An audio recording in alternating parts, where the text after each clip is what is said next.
Nicolas Cage goes full camp as Dracula. But is it in the right movie? Let's talk about Renfield.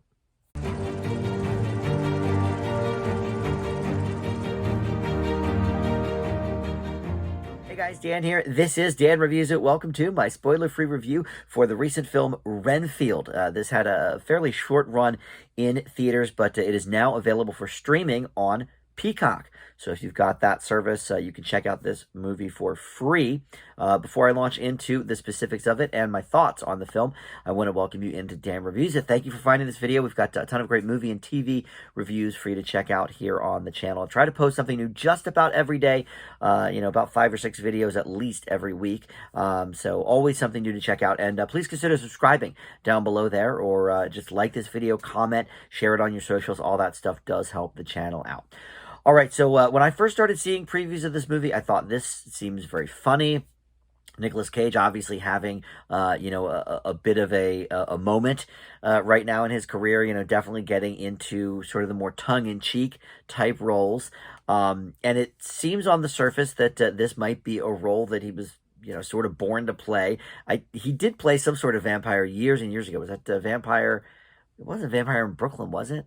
Something in the late 80s. I'm not a huge Nicolas Cage fan, so, but, lately he's been doing these sort of more meta roles and a little bit self-referential, and this seems kind of right up that alley, right? And this movie has been actually in development for years. It was going to be part of an earlier sort of Universal monster revival thing. The Tom Cruise Mummy was supposed to have kicked that off, but that movie kind of bombed, and so they kind of scrapped the whole thing.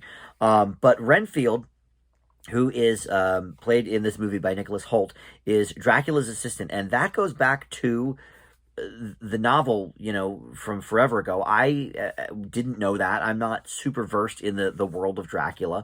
In fact, the 30s version of the movie Dracula is on my my list of, movies that I can't believe I have not seen yet. I need to get to it at some point. So it's definitely on that list. But this is a movie kind of, about him and wanting to kind of break free from his centuries of servitude to his dark master Dracula, and so he wants to kind of see if there's life outside of that universe, but first he has to figure out how to end his codependency.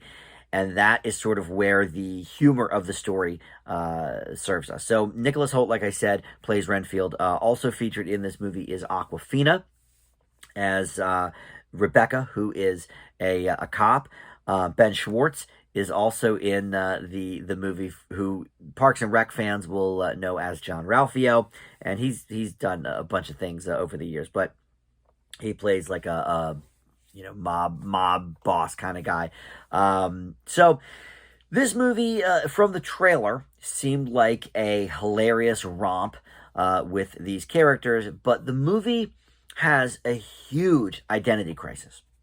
So I was going into this expecting kind of maybe like a What We Do in the Shadows type of thing, like something that is definitely a little more tongue-in-cheek than your typical Dracula type fare, but there's a lot of actual horror here. Well, I wouldn't say horror. I guess I shouldn't say that, but certainly action, violence, some bloodiness, that sort of thing. I can't put it in the horror category, but there's a lot of that. But there's also some like dramatic stuff between Renfield and the Awkwafina character Rebecca, and like some romance there.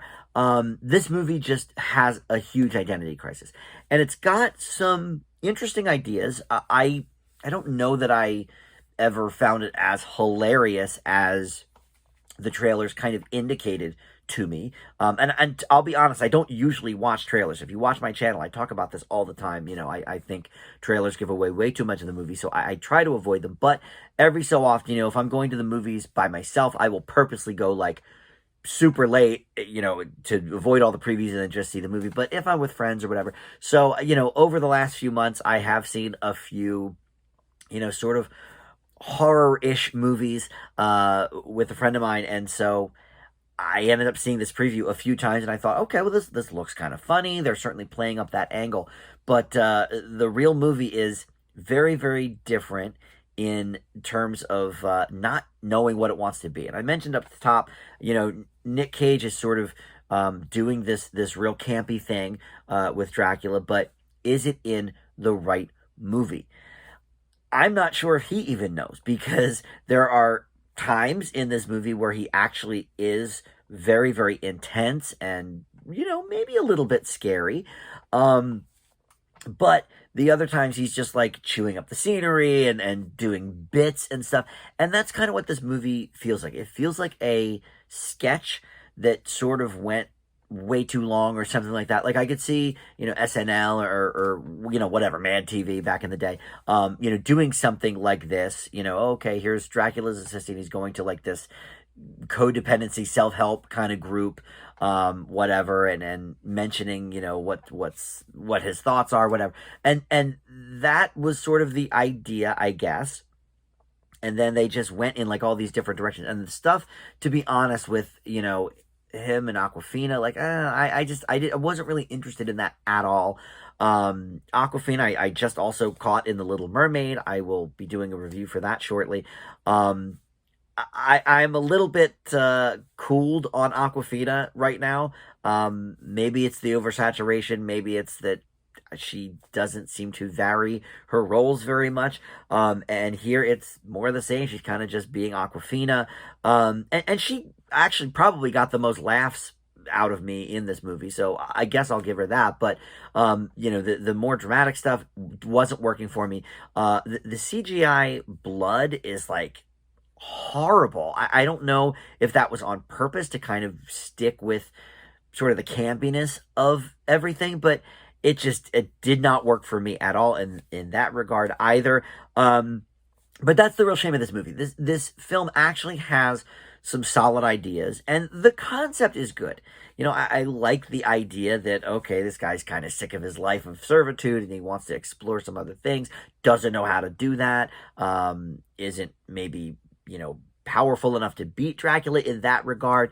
But none of that stuff really came together, because you have sort of the more dramatic stuff with the romance, and then you've got like this crime family setup that just was very uninteresting also. So a lot of maybe good ideas here that just did not know how to come together. But if you are interested in this movie, it's streaming now on Peacock. I leave Renfield with a C-. Thank you so much for watching, and we'll see everybody next time on Dan Reviews It. Bye.